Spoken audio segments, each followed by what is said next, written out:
How is everyone doing out there? I bet you all are getting sick of my mug at this point in time. I'm like, I just keep coming back, and I keep on coming back for more.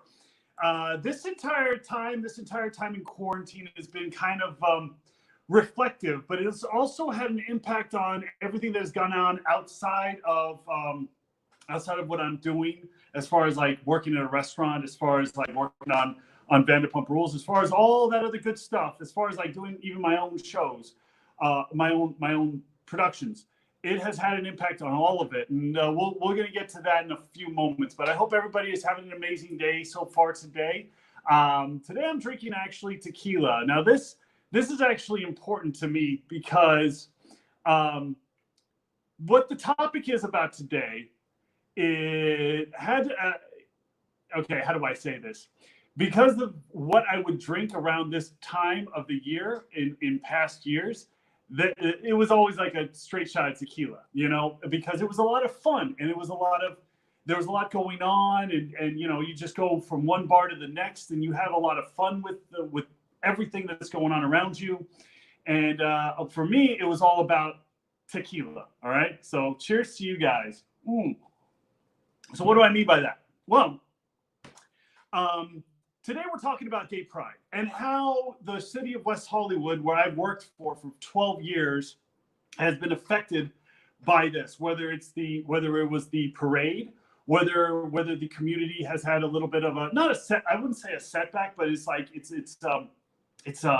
living, you know, just kind of in I wouldn't say just trepidation of what's happening outside of the community. The bars, the restaurant scene, how everything's kind of closed down at this point. And of course, like I said before, the parade. Because every year, I've worked at SUR for 12 years now. So every year around my birthday, which would be now, there was always the gay pride parade. And sometimes, like, it would have happened on my birthday this year. And it happened 5 years ago, when I worked a double on my birthday for gay pride, and I had a cake smashed in my face. It was a lot of fun, but at the same time, it was very tiring because you're running around, and of course you're drinking all day too. So, you know, there's a huge crowd, you're running around, you're having a good time, but at the same time, like for me, for instance, because I'm such a leader, I try to like make sure everything's functioning, which what a manager should do. I was literally washing glasses, running them back to the bar a couple of years ago. And then getting all the dirty ones, coming back, washing them with soap and all that, and then running them back to the bar. So it was a very, very visceral experience for me, you know. And this year, not having to go through that was kind of like something felt off, something felt empty, and I'm like, oh, what happened, you know? And on top of all that, you know, we're filming the Gay Pride Parade as well. So the guest I'm bringing on is part of the community. He's been there. I'm not sure how long he's lived in West Hollywood, like. But I'm very curious. I want to know his story. And yeah, we're going to have a drink together, and we're going to talk about all these issues. But first, I want to bring on my producer and see how everything is going over there with him in Chicago, Illinois. He's always finishing up a call. He's like me. He's always finishing up a call. What we'll do is we'll just do a couple more reshoots. It's fine. No problem. Hey, buddy, what's going on? Are you ever going to finish this movie, Johnny? Let me get back. That's me. I gotta go. I'm live somewhere. Okay. Yeah. Goodbye. Hey, buddy. What's going on? You're talking about reshoots the day before. You're talking about reshoots. Are you gonna finish this movie, Johnny, or what? Oh, man. What's going on? If this quarantine ever ends and I can get back to production, I can't wait to do it. But yeah, what are we gonna do? We keep pushing the dates back for the reshoots. What do you want? What am I gonna do? Yeah, exactly. How are you, buddy? I'm good. I'm good. I've had a busy day today. Like, you know, I just got up, I went and worked out, and all of a sudden, like, everything just kind of compiled on me. I had just gotten done with a phone call too, and then I got on live over here. So it's been quite an emotion, like just all sorts of stuff going on all day long. So Yeah, I hear you. Yeah, it's been crazy. But I'm here now. I'm enjoying myself. This to me, having Madrigal social happy hour with Peter. It's kind of like the last thing I do during the day. And then once this is over, then I kind of relax. I watch a movie, play some video games, and chill out until the next day. And then I go about it all over again. Very so nice. Cheers. Cheers to you. That's kind of what I'm doing here. Cheers. I wanted to come outside today. It was a nice day. Yesterday was raining, so I couldn't come out. But yeah, I wanted to smoke a little cigar. I had some phone calls to make, all that good stuff. And for me, it's 5:30 because I'm Central Time. I'm in Chicago. So for you, it's like your day is ending early if you're going to start drinking at 3:30 in the afternoon. 5 o'clock somewhere. Hey, it's 5:30 here, so we're ready to go. Cheers. There we go. Cheers, baby. Cheers. Boom. Oh, man. Oh, baby, I'm drinking straight tequila right now. Oh, God. That's something I don't do very often anymore. You know, you're talking to a guy who's all like, okay, I'm kind of done. I'm going to drink wine or beer or the Trulies. Now I'm like, screw it, tequila again. Serve it up. You're taking Tuesday Booze Day to the next level.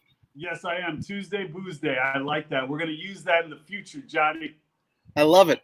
There we go. Awesome. So we got a good topic today. Huh? We got a good topic today.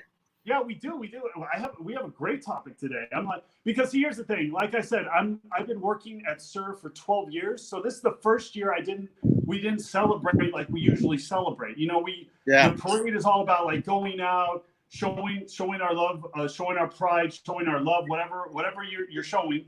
And then you go and you have a party and you have a blast and you go and you drink a little bit here and then you bar hop to the next bar and then end up at SIR. Oh, yeah. Well, I mean, like, that's the way I would look at it if I didn't have to work at SIR. So being at SIR, I'm like washing dishes and running glasses, you know, because we're like always not I wouldn't say short-staffed. It's just like we don't have it gets a little nuts, you know what I mean? With the amount of people. Everybody wants to celebrate. I get it. I was there last year, actually. I was hanging at the end of the day because you were so busy working all day.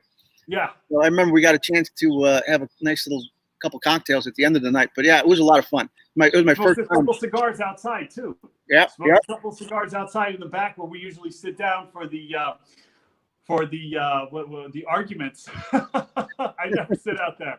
You didn't even argue over there. That's crazy. Yeah, it's funny. Anyway, is Tristan on? He's in the green room, ready to go anytime we want to bring him in. So let's bring him on. Let's bring him in. Do it. All right, let's bring in Tristan. Hey, you guys. What's up, buddy? What's up, Tristan? How you doing? I'm doing good. How are you guys? Good. I see you're quarantining pretty well. Cheers. There we go. Social happy hour, baby. I love it. Yeah. What do you got? Do you have the Vanderpump Rosé? I have the Vanderpump Rosé. I have the Vanderpump Rosé. But I can't put the bottle on camera. But yes. I love that. That's awesome. Woo, baby. Okay. Oh. How's your day going so far, Tristan? Pretty good. You know, thank you guys for having me on. I've been looking forward to this all day. So yeah, it's been a good day. And you have your own what do you call it? You have your own YouTube channel, right? Yes, I have my own YouTube. Huh? What is that? What is that all about? Tell everybody what your YouTube channel is all about. Real quick, I'm just getting a call. I'll come right back to you guys. You guys keep talking. Okay. Make sure it's Leo. You got to talk with Leo. So my YouTube channel, it's called The Real Life of Tristan. It's pretty much just me documenting my life. I have a variety of really different kinds of content that I have there. I have vlogs, I have some cosmetic videos, I have some really candid videos of me getting into fights with security guards, with my mom in restaurants, and just really wild shit up there. So it's definitely kind of just a broad view of my life. I'm really excited about it, but what I'm really excited about with my YouTube, a project that I'm working on right now, is a mini series I'm going to be releasing hopefully within the next few weeks. I'm getting ready to start filming the interviews and putting it all together now. It's going to be called Real Black Voices, and we're going to be amplifying the voices of some Black people that I know, friends that I grew up with, some family members of mine, and we're going to be hearing about their experiences, a bunch of different stories, whether it's from, opinions on police brutality and the Black Lives Matter movement and everything that's kind of, at the forefront of our nation right now, to very personal experiences, about growing up in the foster care system and what it's like for a child of color to have to grow up in the system, and what it's like for a young Black girl to grow up in an incredibly affluent white community and have to have that experience every day when, that just simply wasn't her background. And I'm going to have a lot of good experience. I mean, well, here's if you need help with that, I'd love to put some stuff up on my YouTube or Instagram. That'd be awesome. Absolutely. Thank you. Excellent. Sounds good. So how long have you lived in LA or West Hollywood for all your life, or did you move here? Oh my gosh. So this is so funny. When you said that before, I totally hopped on Instagram really quick and I was like, oh my God, you guys, I'm about to totally get caught up and called out right away. So I don't live in West Hollywood. Me? Yeah. No, yeah. Because you totally got me caught up. I don't live in West Hollywood. I don't live in LA. I actually live in Newport Beach. So wow. So I'm in Orange County right now, but I am quickly transitioning my life to West Hollywood. I spend the majority of my free time in West Hollywood now. I'm there every weekend. I have a lot of friends out there and all of that. And I'm moving there. I've started looking at places. I've, started looking at, some jobs and working in some places in West Hollywood.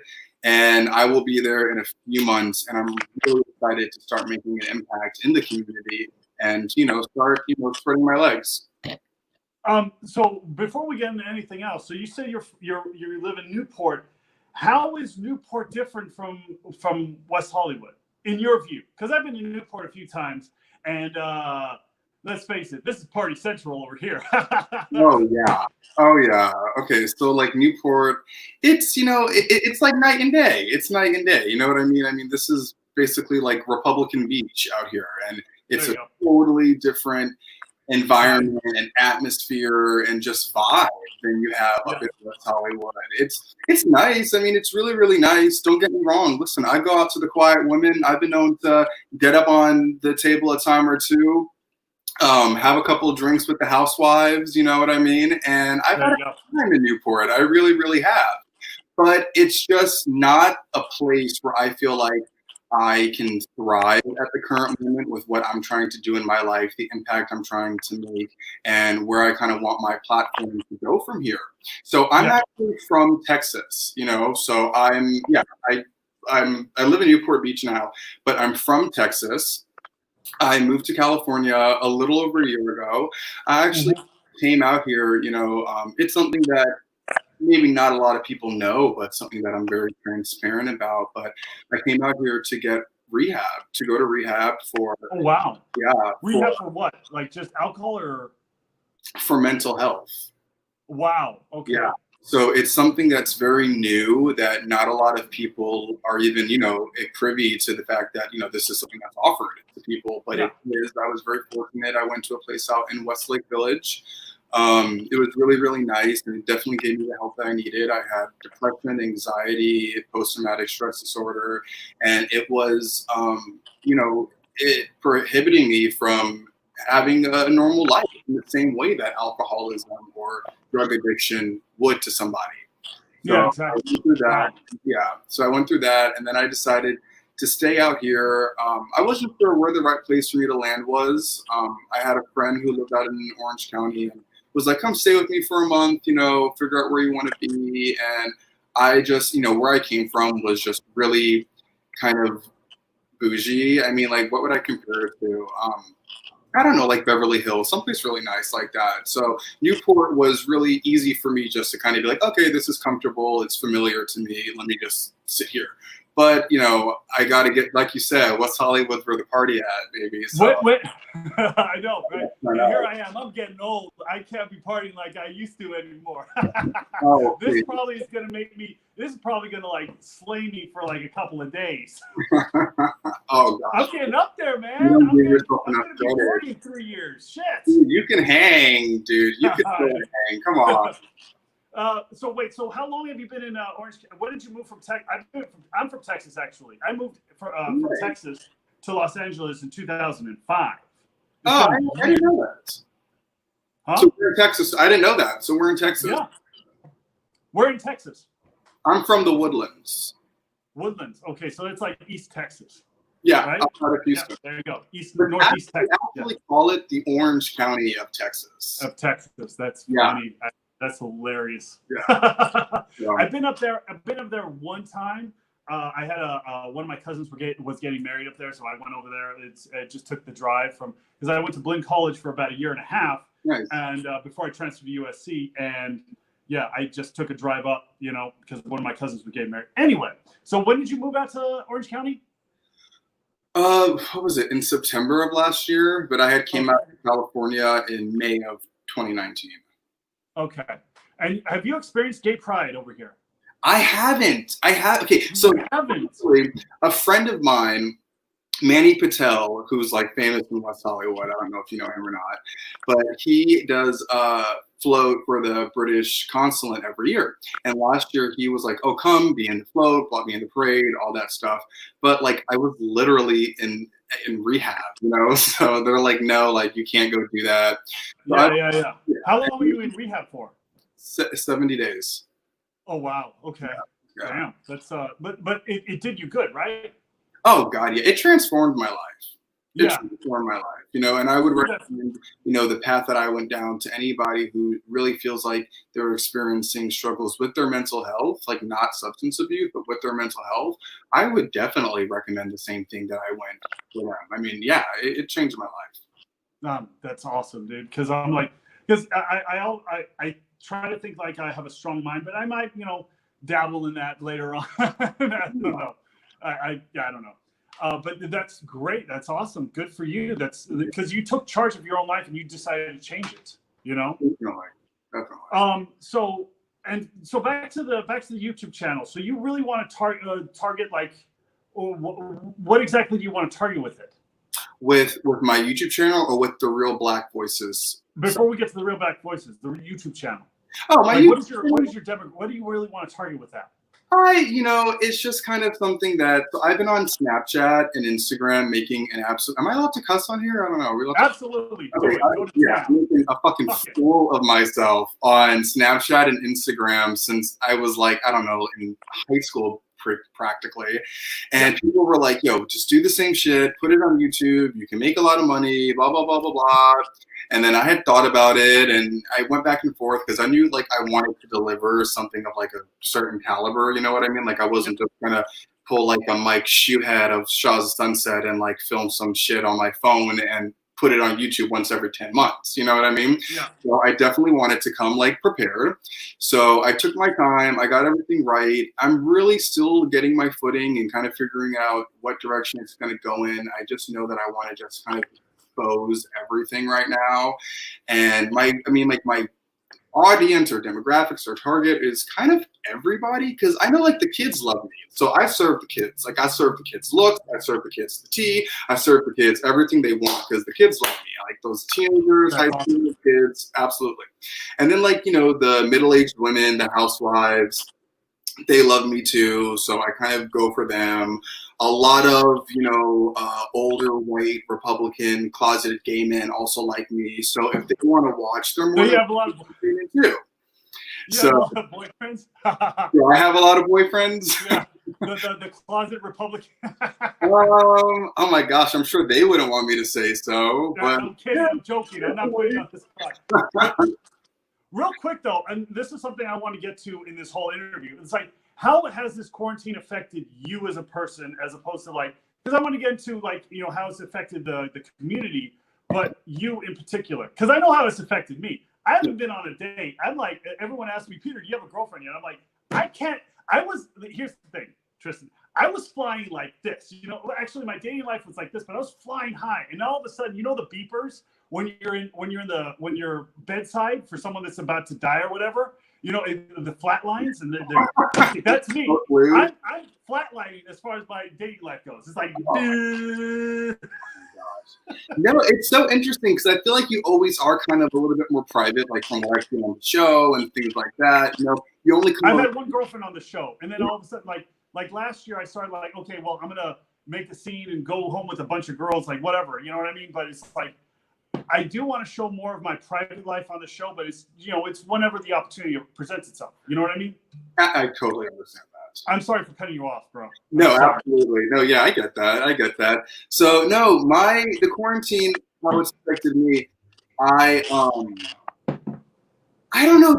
Honestly, to God, this was kind of like the best thing that could have ever happened to me. And I said, and I don't want to sound obtuse or tone deaf to the, you know, the crisis that came out of all of this, and the lives that were lost, and the fact that some people's lives were completely displaced by all of this. Absolutely not. Yeah.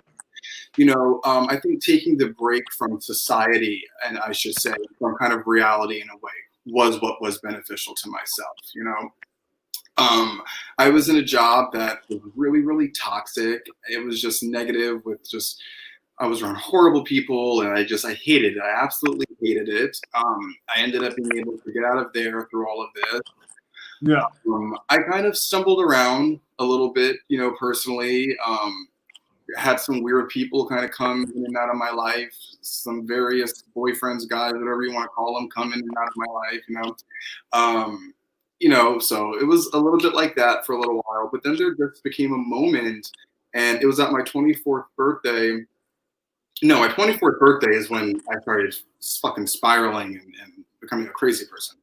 It was a week after my 24th birthday, that I decided, you know what, Tristan, you're an emotionally intelligent, you know, human being. You can see they're becoming far removed from where you need to be to, you know, stay clear-minded, you know. Yeah. And at that moment, I said, okay, I have the tools. I know what I need to do. I'm going to be strong, and I'm going to kind of pull myself back together. And I started journaling and keeping like a diary journal, whatever you want to call it. And I said, these are the things I need to do to get myself back together and feel like my life is coming back into order. And that was on May 28th. And I looked at it this morning, because I wrote it this morning, and I've done every single thing that was on that list. Wow. And, yeah. And creating my YouTube channel was on that list. Wow. You know? Yeah. And now they're just from the YouTube channel. There's other opportunities that have opened itself up to me. I'm sitting here talking with you, which is incredible. Getting to know you. I'm just me. I'm nothing special, bro. Gaining a new friend. You know what I mean? And getting to know you. It's so awesome coming from this. So I'm just definitely. I mean, yeah, my life is opening up and blossoming, and discovering that I'm going to move to West Hollywood to really give myself the fair shot at love that I want, the fair shot at life that I want, and to do the things that I want to do. So all of that came out of quarantine, you know. Wow. And now my life in Newport, it's coming to an end, and I can feel it gearing up to the end. And I'm just making friends in WeHo, and I know the building I want to live in, and I know, you know, all these things are just happening, and it's all just coming together at once, and it feels so natural. And none of this would have happened if I, like I said, didn't get to have that break from. You had that moment by yourself, and you really internalized what it was that you were looking for, you know, right? Am I right to say that? Absolutely. That's awesome, dude. That's awesome. Because, like, you know what's funny is that I didn't do the journal. Screw me. But I did go through the same type of realizing, like, okay, where do I want my life to go? You know, that's kind of where I'm at this point. And it was, you know, I hate that everybody, you know, like, you know, there's some people that lost their jobs, and I fucking hate that. But at the same time, I'm like, oh, I went through a little bit of a self-discovery throughout this whole process, you know? I mean, at first, a couple of days in, at first I was just like, what is happening? And I hate this, because I'm a very social guy. You know what I mean? I mean, like, I'm at the restaurant, at Sir Restaurant for like, 4 or 5 days a week, you're constantly around people. And then all of a sudden, once you have that social distance from everybody and you're by yourself, you're like a hermit, a monk, whatever you want to call it. It can take a toll on you mentally, Mm-hmm. I get it. I mean? It's just because it's such a shift in our daily lives. You know what I mean? And it's like you look around ourselves, nothing is normal. So every weekend I park in that parking lot right across from Sir. And it's been so weird just seeing it all. I mean, well, last weekend the boards were down and everything like that. But all the other past weekends, just seeing it all boarded up and just all of that. And you go down the street and, TomTom's still boarded up. And it's just such a surreal experience. Real experience. You know what I mean? It's such a stark, reflection of the opposite of what we're conditioned to see. And that's why it takes such this negative toll on us, I think. Yeah, exactly. I saw one of your videos. You were at the Abbey. What was that all about? So the Abbey. So, oh my gosh, I think that was the Black Lives Matter video, actually. Yeah, no. Was it? I want to get something a little bit more up tempo.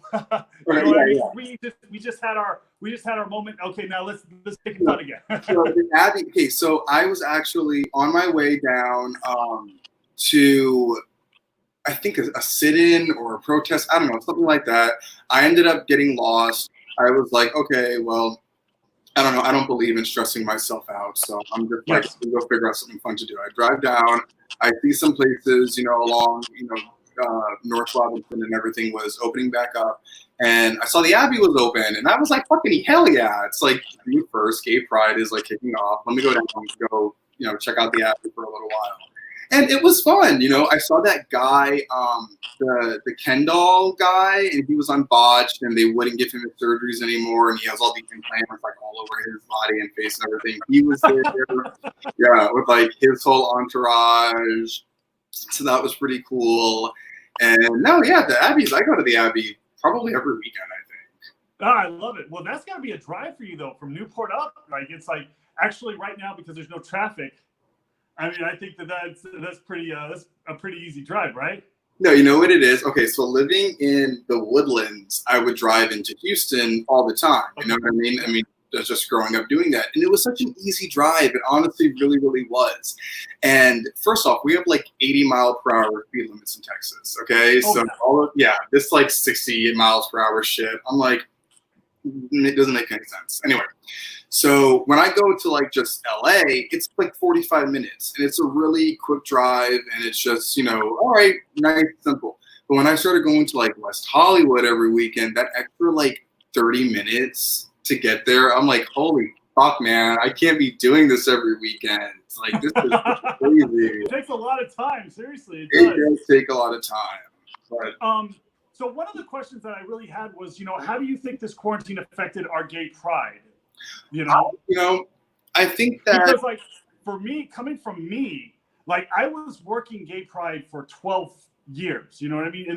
And of course sometimes it falls like this year it would have fallen on my birthday, you know what I mean? Yeah. A couple of years ago it fell on my birthday. That being said, like I'm one of those type of managers who's always like go go go. So I'm like I go get the glasses, wash them personally, run them back to the bar, make sure everyone has a drink, etc. It can be a little bit tolling on you. So I mean, what do you think? I think that how with the quarantine, how it affected the community. Is that what you're asking? Yes. Yeah. Or gay pride, in a sense, that too. Gay pride and by extension, the community. Yeah. Yes. But I think that's a matter of perspective, which I think, kind of everything in life is a matter exactly. A matter of how you look at it. I think that if a community is really deeply rooted and it's very, very strong, that I think that it will kind of withstand and can persevere, something like this. It's always fun to celebrate. It's always fun, especially when you're celebrating living your truth and you're celebrating expression of freedom and oneself and all of that. It's a very liberating thing. Oh yeah. And, it's a staple of, I kind of think the flight that the LGBT Q plus community has gone through in this country to be able to now have that recurring celebration every year where you can be prideful of who you are.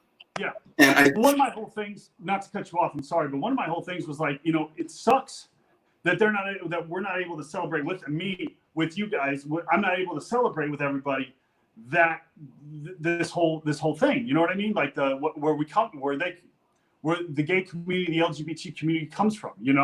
Absolutely. That's what I'm kind of disappointed about with no Pride this year. Does that make sense? With no gay Pride parade. No, absolutely. And that's what I was going to say. Like, it can be a very big disappointment now that, the festivities haven't, occurred. And a lot of people, I think, feel like they are losing that connection to, the symbolism of what the time of the year is supposed to represent. Absolutely. Exactly.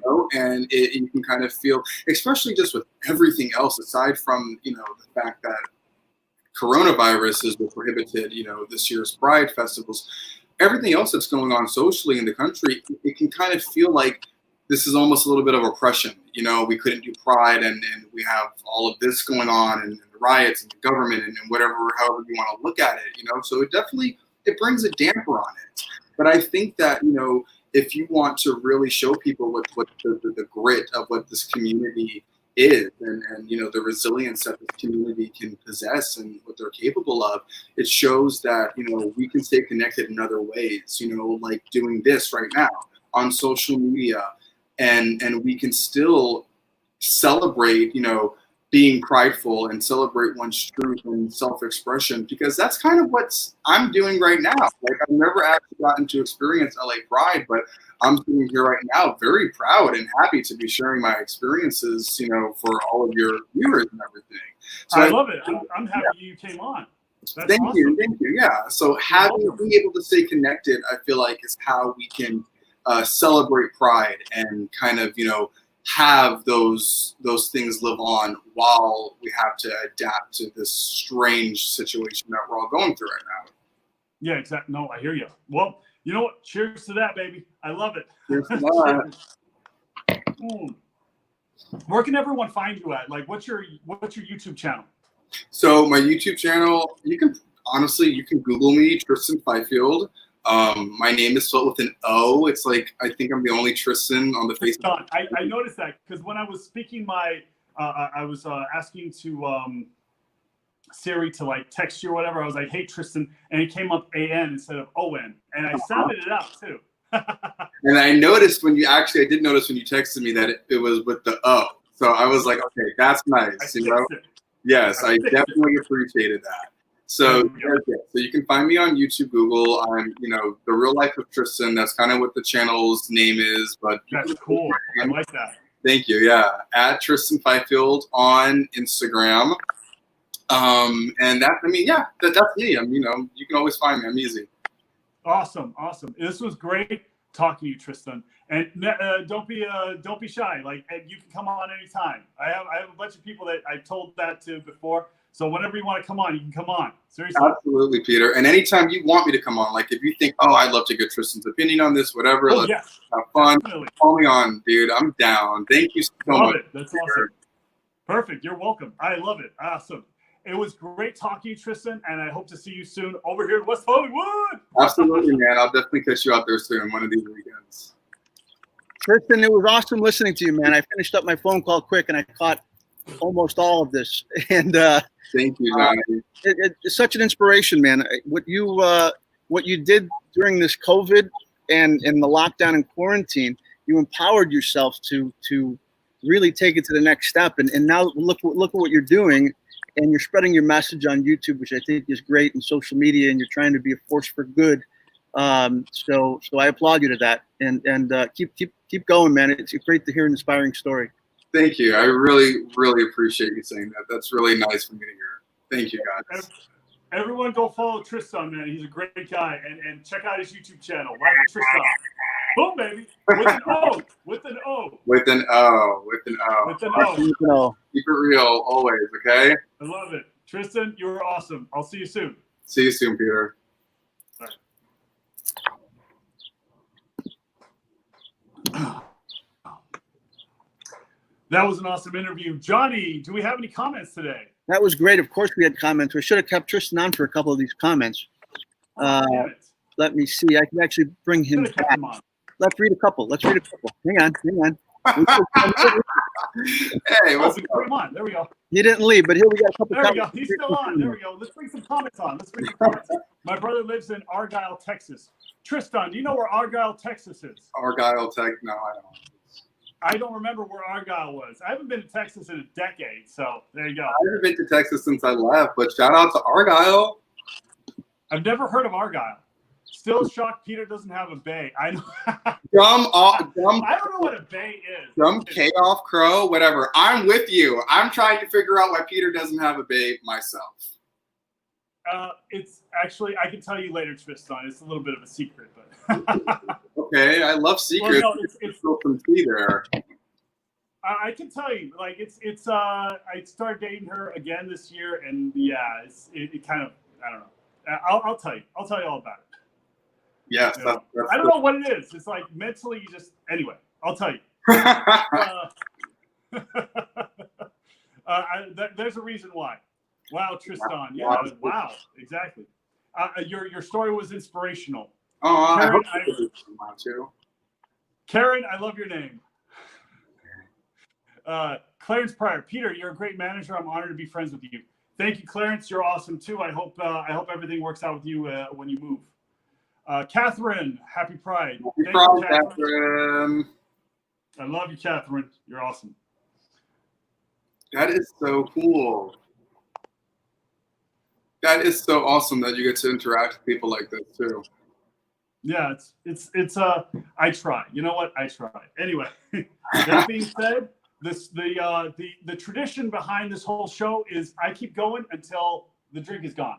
Until the drink is gone? Oh my God. There you go. But so the drink with me is gone. There you go. So let's see here. Great speech, Tristan. Oh, thank you. No, seriously, that was great. Thank you. Can't wait for this to go out. Karen, thanks. Of course, you got it, Karen. Love it. Near Dallas. Oh my God, you guys. I love Dallas so much. The only thing I don't like about Dallas is that it has a very high quantity of prostitution whores, and they can sometimes like just get in like your way a little bit. But besides that, I fucking love Dallas. What do they have? The prostitution whores. Dallas. Cowboy cheerleaders. Listen, if you don't think a cowboy cheerleader has had to open up her legs more than one way to get on that team, then you're sadly mistaken. But no, those are not the busting it open moves that we're talking about here. The prostitution whores in Dallas is actually, I don't know if it's still today, but at one point Dallas had like the highest rate of literal prostitution in America. And like even higher than Vegas? Yeah, or sex trafficking, something like that, some crazy shit like that. Like you would just see like women down the street like pregnant with like their bodies out, and it was crazy. It was crazy. It was, yeah. And like you would go out and you couldn't even like go out to like a bar in a hotel or any place without just being like bombarded. You know what I mean? But I don't know. I'm like totally like shading Dallas, and that's not the point because Dallas is an awesome city. I love Dallas. I need to go to Dallas. I think a trip to Texas is definitely in your future. I feel like you got to hit it up, the Lone Star State. I think so. I think I got to go eventually. I haven't been in a decade, and I got to go eventually. Hello, Scotland. Hello, Karen from Scotland. I hope you're having an amazing night at this point. Scotland, right? Yeah, they're like 6 hours. No, we're in California. They're like 8 hours ahead of us. Are they really 8 hours? Something it's like an amazing night now. At this point, it's nighttime. Clarence Pryor. Clarence, happy birthday, buddy. Thank you, Clarence. I appreciate that. It was a nice birthday week. I will say that. It was a lot of fun. Birthday. How was your birthday? It was good. I went out with a bunch of people from SUR. They took me out. They got me wasted. So I had an Uber back home. Yeah. We were in West Hollywood. We were at Beaches, which is right next door to Tom Tom. There was nothing else open, you know. So Beaches is the only one that had the cojones to open. So we were like, okay, let's go to Beaches. What day was your birthday? Huh? What day was your birthday? The 14th. Sunday the 14th. The 14th? Sunday the 14th. No, I haven't been there on a Sunday. Okay, no. So There you go. definitely not. But I saw there was a few places. It was like I kind of walked down, make my way all the way down and everything. But I don't know. I haven't been too adventurous yet. I definitely kind of gotta go out there and like dive in a little bit more. Yeah, exactly. You got to. It's a fun time. It really is. Anyway, this is official. Tristan, I'm gonna let you go. I'm gonna take this. I'm gonna get out of here. It's been a fun time. Thank you for coming on. Come on anytime. You're always welcome over here. Thank you very much, Peter. You're welcome, buddy. Pleasure. Let's hang out soon. You're And an awesome guy. Let's hang out soon. Definitely. Let's hang out soon. All right. I'll text you later. Okay. All right. Bye, buddy. Woo! Okay, that was an awesome show. Lisa, I know you're in the green room. I'm sorry I wasn't able to bring you on today. We ran out of time. Maybe I'll bring you on tomorrow. It was a great interview, though. So, you know, I'll try my hardest to bring you on tomorrow. Hopefully, I will be able to. But I'm sorry about that. I was not able to bring you on today. That being said, you guys tune in tomorrow. We're going to have an awesome day as well. It's going to be Hump Day tomorrow. It is Wednesday, so it's Hump Day, and we're going to have a little bit of wine. We're going to enjoy our time. We're going to talk to some cool people, and hopefully we see you tomorrow on Wednesday, Hump Day. I will see you then.